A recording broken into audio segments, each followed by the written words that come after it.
2021년도 12월 11일 어제 날짜로요. 전 세계 인구 통계에 의하면 우리 전 세계 인구는 79억만 명. 그러니까 하루에 30에서 40만 명이 태어나고 약 15만 명이 생을 마감한다고 합니다. 올 한해 약 1억 3천만 명이 태어났으며 약 5,500만 명이 생을 마감했다라고 실제 통계에 나와 있습니다. 우리는 79억만 명 중에서 한 사람에 불과합니다. 지극히 작은 사람처럼 보이죠. 사람들이 얼마나 많은지요. 여름철 휴가를 위해서 고속도로에 진출하면 인산인해를 이름을 보게 됩니다. 서울 지하철만 승차해도요. 사람들이 얼마나 많은지 우리는 감히 놀라지 않을 수 없습니다. 사람이 많이 살고 있다고 우리는 아무런 존재 가치 없는 사람일까요? 아무리 세상에 많은 사람이 있다 하지만 우리는 아무런 존재 가치 없는 사람일까요? 그렇지 않습니다. 어느 마을에 가난한 농부 7명의 아이들과 함께 살았던 농부가 있었습니다. 하루 끼니도 제대로 먹지 못하는 처지여서 얼마나 궁핍했는지 그는 자녀가 없는 절친의 친구에게요 입양을 보내기로 했습니다. 자녀들 입양을 보내려고 작정했죠. 그의 아내와 함께 누구를 보내야 할 것인가 밤새 의논하기 시작했습니다. 첫째를 생각하니 장남이라 안 되고, 둘째를 생각하니 여러분 둘째도 여러 가지 약한 부분이 보이고 또한 몸이 허약하게 보이기도 하고 안 되고요. 막내를 생각하니 너무 어려서 안 되고, 셋째를 생각하니 잠버릇이 심해 미움을 받을까봐 안 보내게 되고요. 다섯째는 식량을 너무 많이 곡식을 많이 축낸다 할까봐 마음이 어려움이 생기기 시작합니다. 결국 부부는요 밤새도록 하나이 하나이 떠올리면서 어떻게 했을까요? 보내지 않기로 결단했다고 합니다. 얼마나 부모님 보기에 하나이 하나이가 때로는 강하게 보이고 때로는 연약하게 보일지라도 모두 다 소중한 자녀이고 특별한 자녀임을 보게 됩니다. 우리는 많은 세상을 살아가지만 우리는 특별한 존재임을 보게 됩니다. 하나님의 작품이고 하나님의 고귀한 특별한 존재인 줄 믿습니다. 부모의 눈에 자식이 다 귀하고 특별한 존재이죠. 알고 보면 세상에 필요 없는 사람은 단 한 사람도 존재하지 않습니다. 하나님께서 우리를 향한 사랑이 얼마나 큰지 알 수 있습니다. 또한 특별한 존재인지 특별한 계획을 갖고 계심을 보게 됩니다. 하나님께서 우리를 향한 계획이 성경 곳곳에 구약부터 신약에 이르기까지 곳곳에 나와 있는데요. 창세기에도 22장 17절 말씀에 이렇게 기록되고 있습니다. 내가 내게 큰 복을 주고 내 씨가 크게 번성하여 하늘의 별과 같고 바닷가의 모래와 같이 하리니 내 씨가 그 대적의 성문을 차지하리라. 창세기 32장 12절 말씀 또 보니 주께서 말씀하시기를 내가 반드시 내게 은혜를 베풀어 내 씨로 바다에 셀 수 없는 모래와 같이 많게 하리라. 할렐루야. 얼마나 우리를 사랑하셨기에 모래처럼 하늘의 별처럼 특별하고 존귀하게 우리를 부르셨을까요? 여러분, 하나님이 우리를 사랑하셔서 특별한 존재로 우리를 부르신 줄 믿습니다.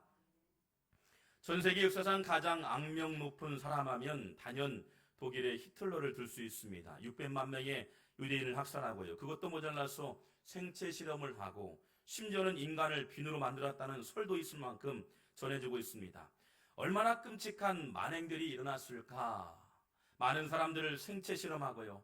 가스실에 많은 사람들을 죽이게 했고 심지어는 그의 눈에 유대인들이요. 몇천 원밖에 되지 않은 인간으로 보았을까요? 여러분 얼마나 끔찍한 사람임을 보게 됩니다. 사람이 가치 있게 보느냐 가치 있게 없게 보느냐는 그 사람의 마음에 달렸지만 얼마나 큰 만행들을 했음을 보게 됩니다. 인간이 얼마나 쓸모없는 존재처럼 보였을까요? 그렇지 않습니다. 시편 139편 13절에서 14절 말씀 보면 주께서 내 내장을 지으시며 나의 모태에서 나를 만드셨나이다. 이미 태중부터 하나님의 계획대로 우리를 창조하셨다. 내가 주께 감사함은 나를 지으심이 심히 기묘하심이라. 그리고 일이 기묘함을 내 영혼이 잘 아나이다. 여기 보면 기묘하심과 기함이라는 단어가 합니다. 여기 성경을 보니까 피어풀이라는 단어가 수가 있고요. 원더풀이라는 단어가 있어요. 하나님께서 우리의 몸을 보니까 너무나 특별하게 아름답게 창조한 거예요. 머리도 눈썹도 입도 귀도 우리의 몸도 손도 발도 너무나 특별하게 창조했기 때문에 우리는 특별한 존재임을 깨달을 수밖에 없고 하나님을 찬양할 수밖에 없다. 여러분, 우리는 특별한 존재인 줄 믿습니다. 깜짝 놀랄 만한 우리는 특별한 존재임을 보게 됩니다. 우리의 신체의 몸에 구성된 조직을 살펴보면 더욱 놀라지 않을 수가 없습니다. 100조의 세포 조직이 있고요, 25조의 적혈구가 있고요, 250개 어깨에 백혈구가 있고, 뇌세포는 230억 개로 구성되어 있다 말합니다. 한 인간이 살아있는 동안 평균 2억 8천 번의 심장박동이 울리고 있습니다. 한평생 살아가면서요. 1분에 4.7리터의 피를 퍼내고요, 하루에 300리터를 퍼내고 있습니다. 일생에 227만 리터의 피를 퍼내고 있는 게 바로 우리의 심장의 역할이죠. 얼마나 신기한지 모릅니다. 한 인간의 혈관을 보세요. 혈관이요, 우리 몸의 한 사람의 혈관이요, 약 12만 킬로다. 경부고속도로 왕복에요, 약 133번을 왕복할 수 있는 거리가 되고요, 지구의 둘레가 약 4만 킬로다. 그러면 세 바퀴를 돌고도 남을 정도의 우리의 혈관이 우리 몸에 있음을 보게 됩니다. 얼마나 놀랍고 신기한 일일까요? 우리 인간의 몸이 얼마나 특별한 몸으로 구성되어 있다는 것을 반증합니다. 우리에게 고귀하고 주신 특별한 선물이자 또한 인간은 각자에게 주신 고귀한 달란트가 우리에게 있음을 보게 됩니다. 우리는 특별한 존재이자 특별한 달란트를 갖고 있는 존재이다. 할렐루야. 여러분, 사람들 볼 때 얼마나 특별한지 모릅니다. 그리고 특별한 달란트를 우리는 가지고 있음을 보게 됩니다. 한번 말씀드렸죠. 러시아의 한 사내아가에 태어났습니다. 소년은 자라나면서 자신의 외모에 대한 심한 콤플렉스를 갖게 되었습니다. 너무 넓은 코와 두터운 입술, 작은 눈과 긴 다리가 원망스러웠습니다. 소년은 외모 때문에 행복한 삶을 살 수 없을 것이라고 절망했습니다. 그러나 그는 어느 날 하나님께 간절히 기도했습니다. 하나님께서 기적을 베풀어 주시옵소서. 저의 외모를 아름답게 변화시켜 주시면 나의 모든 것을 바쳐 하나님을 기쁘게 드리겠습니다라고 결단했습니다. 그러나 그 소년에게는 아무런 변화가 일어나지 않았습니다. 그러나 그는 장성하면서요, 문학의 소질을 발견하게 되고 문학을 통해서 주님을 만나게 되었습니다.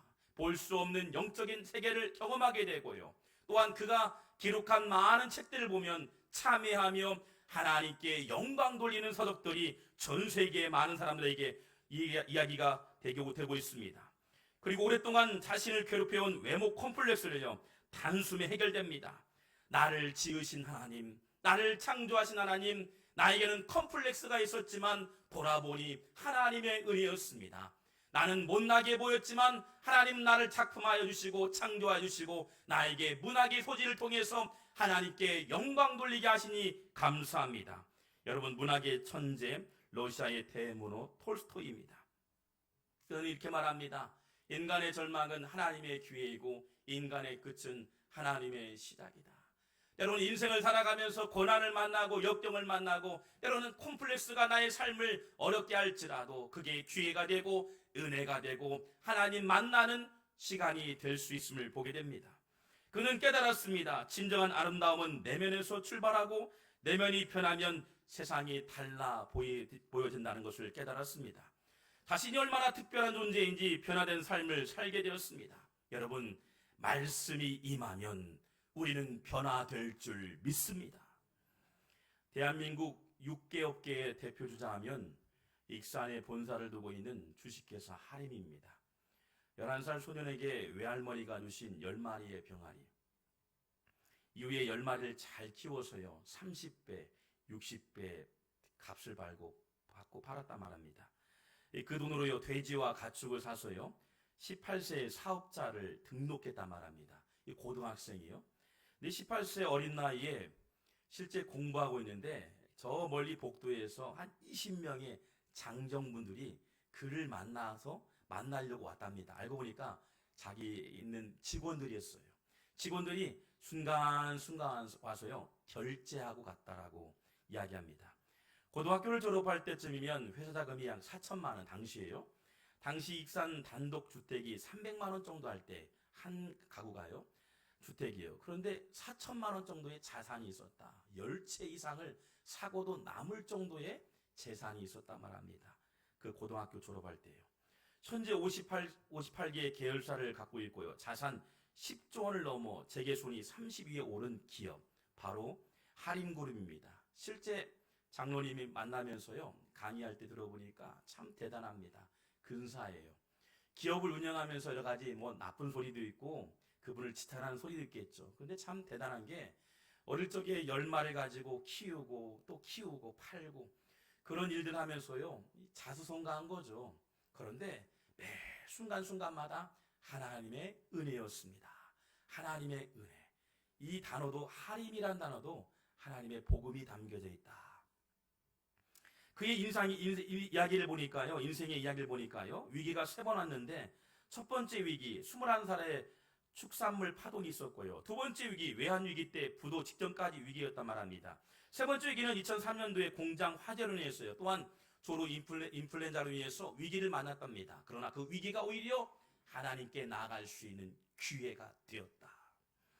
위기를 만나면 보통 사람을 원망하고 하나님을 원망하는 것, 인간 본성의 마음인 것 같습니다. 그런데 그는 달랐습니다. 하나님의 원리를 말하는데요, 어려움을 만난 것은 하나님의 사랑이었다. 달란트 비유를 통해서 말씀하듯 주어진 달란트를 잘 선용하지 못하여 기회를 만났다면 나를 돌아보는 것 하나님의 사랑이었다라고 고백합니다. 그리고 하나님을 원망하지 않고 회개했다 말합니다. 그때부터 눈물이 많아졌고요. 그리고 결단했답니다. 새벽기도를 가게 되었고 회개하고 더 열심히 하나님의 지혜를 구했습니다. 지금 생각해보면 어려움과 시련도 하나님의 일을 할 때 모든 것이 선한 일이었다고 고백하고 있음을 보게 됩니다. 우리 한번 그 영상을 한번 볼까요? 그의 간증을 한번 보겠습니다. 예, 볼륨을 좀 올릴까요?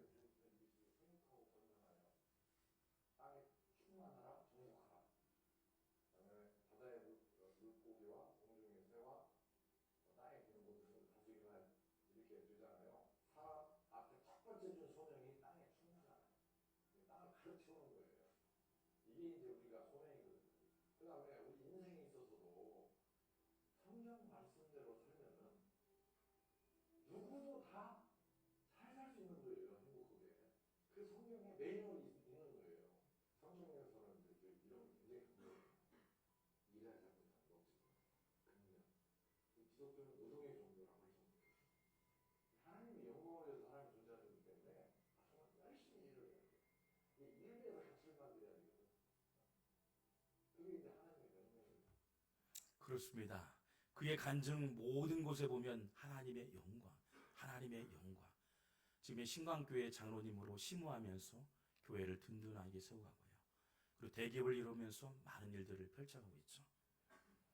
여러분, 말씀이 임하면 한 사람이 변화되고 한 사람이 수많은 직원들을 일궈가면서 많은 영향력을 행사할 수 있는 그 자리에 위치에 있게 서게 된다. 할렐루야. 하나님, 우리는 특별한 존재이자 우리에게 특별한 달란트를 주셨음을 보게 됩니다. 전 세계적으로 가장 거부하면 단연 존 록펠러를 말할 수 있습니다. 록펠러 1839년에 태어나 1869년 그의 나이에 30세 100만 불, 약 그 당시에 100년 전에 10억 달러를 갖고 있었던 거부였습니다. 40세에 미국 최대의 정유회사를 세웠고요. 53세에 세계에서 가장 재산이 많은 대부호가 되었습니다. 그러나 그에게는 크나큰 질병이 있었는데요. 음식을 전혀 소화내지 못하는 질병이 있었습니다. 눈썹과 또한 머리카락이 빠지는 불치병. 그의 주치의는 1년밖에 살지 못할 것이라고 사망 선고를 내렸습니다. 이제 남은 삶은 고작 1년. 그는 온종일 우울한 표정으로 창밖을 응시하며 성경 말씀을 읽기 시작했습니다. 그런데 창가에서 성경을 읽던 록펠러의 시선이 한 곳에 시선을 집중했습니다. 돌아보니까 디모데전서 6장 10절 말씀에 돈을 사랑함은 일만하게 뿌리가 되나니, 이 말씀이 그 심령에 꽂히게 됐던 거예요. 그는 이 말씀을 그에게 주시는 하나님 말씀으로 받아들였습니다. 그리고 생각이 변하고 마음이 변하기 시작했습니다. 그리고 바쁘게요, 그의 자신의 갖고 있는 재산을요 하나님 나라를 위해 사용했습니다. 그가 세운 대학이요 시카고 대학, 많은 인재가 배출되는 곳이죠. 12개 대학의 종합대학을 세웠고요. 4,928개의 교회를 세우게 된 록펠러. 여러분, 비록 늦게라도 하나님의 음성을 듣고요, 그의 말씀에 순종한 그를 통해서요, 수많은 젊은이들에게 꿈을 펼칠 수 있는 대학이 세워졌습니다. 삶의 위기를 만난 이들에게 힘을 줄 수 있는 교회를 세워갔고요. 그의 손길 통해서 하나님 나라를 일궈가는 믿음의 거부가 되었습니다. 그의 모토는 말합니다. 나는 항상 모든 제사를 기회로 만들려고 노력한다. 때로는 모든 재난 가운데 있을지라도 그 재난이 오히려 기회가 되고 은혜가 된다라고 고백하고 있습니다. 자신에게 주어진 특별한 달란트, 나에게 주신 특별한 재산을 통해서 하나님 나라를 일궈가는 것이 나에게 주신 하나님의 고유한 달란트이다. 잠언서 16장 9절 말씀 보면 사람이 마음으로 자기 길을 계획할지라도 그 걸음을 인도하는 자는 여호와라 말씀하신 줄 믿습니다. 우리의 걸음을 인도하시는 분 여호와 하나님이셔요. 내가 계획하고 내가 많은 것들을 플랜하지만 모든 걸음의 주체신 하나님이셔요. 하나님께 맡기세요. 하나님께 의지하며 나가세요. 그 걸음을 인도하시는 하나님이 우리의 인생을 멋지게 인도하여 주실 줄 믿습니다. 매 순간순간 하나님을 의지할 때 역사가 일어나고 기적이 일어날 줄 믿습니다. 지난주에 1층 화분, 그러니까 엊그제 화분을 정리하면서 후미진 곳, 구석진 곳을 정리하게 되었어요. 그런데 화분 뒷면에 보니까, 화분 나무 바로 뒤에 보니까 이 나무가지 뒤에 보니까 푸르스름한 것이 피어나더라고요. 꽃일까 나무일까 새싹일까 보니까 알고 보니까 곰팡이였어요. 그 곰팡이를 보면서 가지가 잘 다듬어지지 않고, 그리고 곰팡이 주변에 보니까 거미줄이 막 있더라고요. 그 모습 보면서 사람이 잘 관리가 안 되고 사람의 손이 미치지 않으면 그 나무는 언젠가는 죽게 되고 마르게 되고 영원히 버려지는 식물이 된다는 것을 알게 되었어요. 그렇구나. 우리 인간은 하나님의 손길이 미쳐야 되구나. 하나님 말씀이 임재하구나. 하나님 말씀이 임재하면 우리를 다듬어 주시고 우리를 새롭게 하여 주실 줄 믿습니다. 버려진 존재, 썩어가는 존재, 메마른 존재가 아니라 오늘 우리에게 말씀이 임하면 강팍한 우리의 심령이 변화될 줄 믿습니다. 하나님 말씀이 임하여 줄 때 우리의 심령이 변화되고요, 우리가 새롭게 될 줄 믿습니다. 요한복음 1장 14절 말씀 보면 말씀이 육신이 되어 우리 가운데 거하심에 우리가 그의 영광을 보니 아버지의 독생자의 영광이요 은혜와 진리가 충만하더라. 말씀이 육신된 것, 성육신의 사건을 말합니다. 인카네이션, 우리 인간의 가장 축복의 시간입니다. 바로 하나님의 이 땅에 오셔서 우리에게 말씀으로 임하신 사건, 바로 예수 그리스도가 이 땅에 오신 사건을 성육신 사건, 인류 최대의 큰 은혜의 사건이 바로 성육신의 사건이라 말합니다. 2000년 전에 베들레헴에 오신 그 사건이 오늘 우리에게 말씀하십니다. 말씀을 받아들일 때 우리의 심령이 변화되고 우리가 새롭게 놀랍게 변화될 줄 믿습니다. 세상의 물질의 가치를 두고 하나님 없이 살았던 삭개오, 주님을 만남으로 인생의 가치관이 변화가 되고 거듭나게 됩니다. 하늘을 향해 위대한 결단의 사람으로 불려지게 됩니다. 주님의 말씀이 임하면 강팍했던 심령도 변화되고 어두웠던 안목도 열리게 되는 하늘의 영광의 은혜가 우리 심령 가운데 솟아날 줄 믿습니다. 말씀이 육신이 되어 우리 가운데 임하셨습니다. 바로 예수 그리스도께서 이 땅에 오셨습니다. 주님은 오늘 우리에게 찾아와 주셔서 우리의 심령을 새롭게 하여 주실 줄 믿습니다. 여러분 기대하세요. 그리고 소망하세요. 우리에게 찾아와 주셔서 우리를 감싸 주시고 고쳐 주시고 싸매 주시고 우리의 눈물을 닦아 주실 줄 믿습니다. 우리는 예수님으로 인해 우리 날마다 새롭게 될 줄 믿습니다. 한 주간 삶 가운데도 대림절을 맞이하면서 날마다 우리에게 찾아와 주셔서 우리를 새롭게 하실 주님을 바라보시길 주의 이름으로 축원합니다. 기도하겠습니다.